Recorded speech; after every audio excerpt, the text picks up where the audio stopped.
Hi guys, welcome back to our channel. তো যা গরম পড়েছিল, এই গরমে ঘরে থাকতে না পেরে তো চলে গেছিলাম সোজা পুরীর সমুদ্রে। তো সেখানে গিয়ে তো খুব রিল্যাক্স করছিলাম। তো তার মধ্যে দেখো ভাই আমার সব টাকা চুরি করে নিয়ে গুনছে। তাহলে কি অবস্থা বলো? যেই দেখেছে যে আমি ঘরে নেই সেই আমার সব টাকা চুরি করে নিয়েছে। আর এই দেখো টাকা চুরি করে নিয়ে টুকটুক টুকটুক করে নিচে নেমে যাচ্ছে। আমি তো ভাবছি টাকা চুরি করে নিশ্চয়ই পালাচ্ছে। ও মা গো, তারপর দেখি টাকা চুরি করে নিয়ে হ্যাঁ একটা ডাকাত এসেছে বাড়িতে, ডাকাতটাকে দিয়ে দিচ্ছে।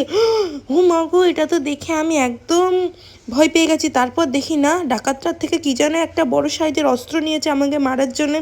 তারপর তো দেখে তো আমি খুব ভয় পেয়ে যাচ্ছি যে এত বড় অস্ত্র যদি নিয়ে আমার মাথায় ফেলে তো আমি কোথায় যাব। তারপর দেখি আরও একজন সাগরেদ ডেকে নিয়ে এসছে আমাকে মারবে বলে।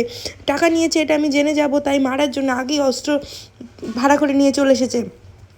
তারপরে দেখো অস্ত্রটা খুলছে, আমার তো খুব ভয় লাগছে, এই বোধহয় ব্লাস্ট হবে। ব্লাস্ট হলে আমি কোথায় যাব এটা ভেবে তো আমি একদম ভয়ে হাত পা গুটিয়ে ঘরে সিদিয়ে বসেছিলাম।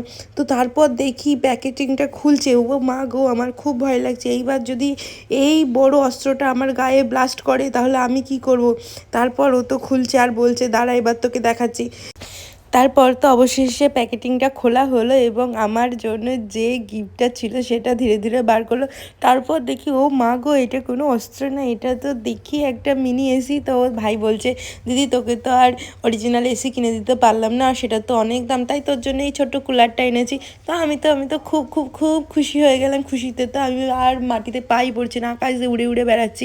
আর আমার উড়তে উড়তে ও কুলারের প্যাকেটিংটা খুলে ফেললো। তো দেখো কত সুন্দর লাগছে এই কুলারটা, আর আমার তো খুব খুব খুব পছন্দ হয়েছিল, মায়েরও খুব পছন্দ হয়েছিল। তারপর সমুদ্রকে টাটা বাই বাই জানিয়ে বাড়ি ফিরে আসলাম। তো কেমন লাগলো আমাদের ব্লগটি অবশ্যই জানিও।